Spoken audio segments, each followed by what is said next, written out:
Dobrý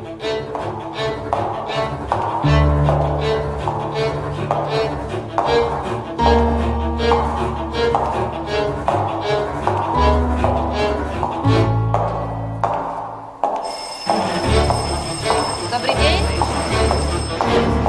Sadnite si. Volám sa Mária Drazdechová a som vaša nová triedna učiteľka. Teraz budem čítať vaše mená, každý sa vždy postaví a pekne nahlas mi povie, čo robí jeho mamička a otecko. Súdružka učiteľka by od teba niečo chcela.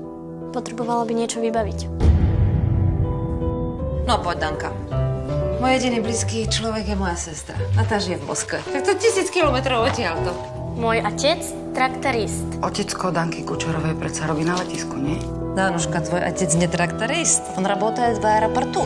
Čo si tá komunistická svinia vlastne myslí? Chce poslať buchty lietadlom do Moskvy. Ty nepoňala zadanie?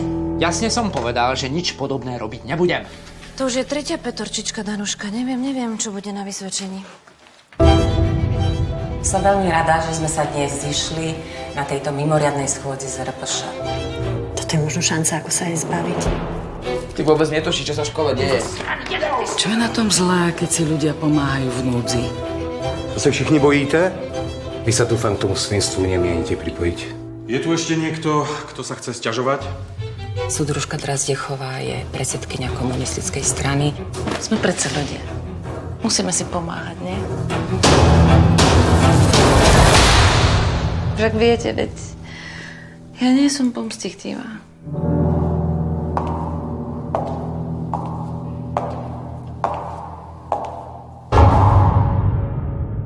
Mohli by sme ju zabiť. Kvôli mne?